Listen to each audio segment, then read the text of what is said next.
দিল্লি কাণ্ডের পর প্রতিবাদের ঝড় ওঠে দেশ জুড়ে। দাবি ওঠে মহিলাদের নিরাপত্তার পাশাপাশি নারী নির্যাতনের ক্ষেত্রে আরও কঠোর হোক আইন। নড়ে চড়ে বসে কেন্দ্র।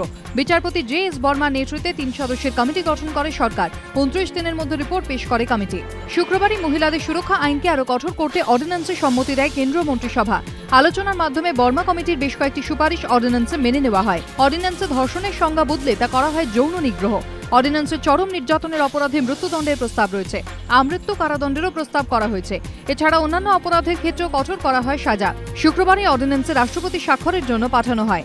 এরপর রবিবারই কেন্দ্রীয় স্বরাষ্ট্র মন্ত্রকের তরফে জানানো হয় অর্ডিন্যান্সে স্বাক্ষর করেছেন রাষ্ট্রপতি প্রণব মুখোপাধ্যায়। খুব তাড়াতাড়ি এ বিষয়ে বিজ্ঞপ্তি জারি করা হবে। রাষ্ট্রপতি অর্ডিন্যান্সে স্বাক্ষর করায় মহিলা সুরক্ষায় নতুন আইন লাগু হয়ে গেল। যদিও আগামী 6 মাসের মধ্যে সরকারকে সংসদ বিল পাশ করাতে হবে। রুশদি বিতর্কে এবার মুখ খুললেন মহাশ্বেতা দেবী। রবিবার কলকাতা বইমেলায় তাঁকে সংবর্ধনা দেয় প্রদেশ কংগ্রেস। সেখানেই মহাশ্বেতা জানান রুশদিকে এ রাজ্যে না ঢুকতে দেওয়ার ঘটনায় তিনি দুঃখিত। বলেন স্বচ্ছন্দেই শহরে আসতে পারতেন রুশদি, ক্ষুণ্ণ হতো না নিরাপত্তা। কলকাতা হাফ ম্যারাথনে অংশ নিতে এসে অভিনেতা রাহুল বসুও ফের সরব হন রুশদি ইস্যুতে। তার মন্তব্য, যা হয়েছে তা অত্যন্ত দুঃখজনক। আসল সত্যিটা জানা যাবে না বলেও কটাক্ষ রাহুলের। তার প্রশ্ন, ভারতে আসার ব্যাপারে লেখকের কোনো নিষেধ না থাকা সত্ত্বেও তিনি স্বাধীনভাবে চলাফেরা করতে পারবেন না, তা সংবিধানে কোথায় বলা আছে? রুশদির লেখা বই মিডনাইট চিলড্রেনের ওপর তৈরি ছবির প্রচারে গত বুধবার একলাই শহরে আসেন রাহুল। সেদিনও রুশদি বিতর্ককে দুঃখজনক বলে মন্তব্য করেন রাহুল।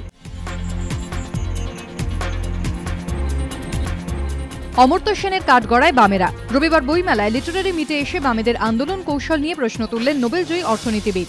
ভারত মার্কিন পরমাণু চুক্তির বিরোধিতায় 2008 সালে সরব হয় বামেরা।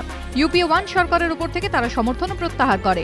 পরমাণু চুক্তির বিরোধিতায় কেন্দ্রের ওপর থেকে বামেদের সমর্থন প্রত্যাহারের সিদ্ধান্ত ভুল ছিল বলে মত অমর্ত্য সেনের। রান্নার গ্যাস, বিদ্যুতের দাম বৃদ্ধি সহ বিভিন্ন ইস্যুতে বামেদের বিরোধিতা নিয়েও এদিন প্রশ্ন তোলেন তিনি। নোবেলজয়ী অর্থনীতিবিদের বার্তা, যেসব বিষয়কে হাতিয়ার করে বামেরা আন্দোলনে সরব হচ্ছে তা পাল্টাতে হবে। পরমাণু চুক্তি ইস্যুতে কেন্দ্র ত্যাগ করার পর তাৎপর্যপূর্ণভাবে কংগ্রেসের হাত ধরে তৃণমূল। এরপর 2009 সালে লোকসভা ভোট ও তার 2 বছর পর বিধানসভা ভোটে রাজ্যে বামেদের দুর্গে ধস নামে। ভোটে বিপর্যয়ের অন্যতম কারণ হিসেবে সাধারণ মানুষের কাছ থেকে নেতাদের দূরত্ব তৈরি হওয়াকেই দায়ী করেছে খোদ বাম নেতৃত্বই। এদিন অমর্ত্য সেনও জনসংযোগ বাড়ানোর ওপর জোর দিতে বলেন। পরামর্শ দেন নেতৃত্ব নিয়ে ভাবার। শহরে ফের শ্লীলতাহানির অভিযোগ গড়ফা এবং আলিপুরে। অন্যদিকে আবার বারাসাত। প্রশ্নের মুখে আইন শৃঙ্খলা। অভিযোগ, কাজ দেওয়ার নাম করে রবিবার সকালে গড়ফা এলাকায় এক বহুতলের সোনারপুরের বাসিন্দা এক মহিলাকে নিয়ে যান এক শ্রমিক ঠিকাদার। 7 তলার একটি ঘরে নিয়ে গিয়ে ওই মহিলার শ্লীলতাহানি করা হয় বলে অভিযোগ। মহিলার চিৎকারে ছুটে আসেন বহুতলের নিরাপত্তারক্ষীরা। গড়ফা থানার পুলিশ দক্ষিণ 24 পরগনার মগরাহাটের বাসিন্দা অভিযুক্ত রফিউদ্দিন লস্করকে গ্রেফতার করে। শ্লীলতাহানির অভিযোগ আলিপুরেও। অভিযোগ, আলিপুর চিড়িয়াখানার সামনে রাস্তা পার হওয়ার সময় এক মহিলা শ্লীলতাহানি করেন অর্জুন সাউ নামে এক যুবক। মহিলার চিৎকারে যুবককে ধরে ফেলেন কর্তব্যরত পুলিশ। আলিপুর থানায় অভিযোগ দায়ের হয়েছে। অন্যদিকে এদিন সকালে শ্লীলতাহানির অভিযোগ উঠেছে বারাসতের বামনগাছিতে। অভিযোগ, বাড়িতে ঢুকে এক গৃহবধূ শ্লীলতাহানি করেন প্রতিবেশী কয়েকজন যুবক। বাধা নিতে গেলে মারধর করা হয় বধূর শাশুড়িকে। পাল্টা অভিযোগ করেছেন অভিযুক্তরাও। তাঁদের অভিযোগ, শ্লীলতাহানি করা হয়েছে তাঁদেরই বাড়ির মহিলাদের। দুপক্ষই অভিযোগ দায়ের করেছে বারাসত থানায়।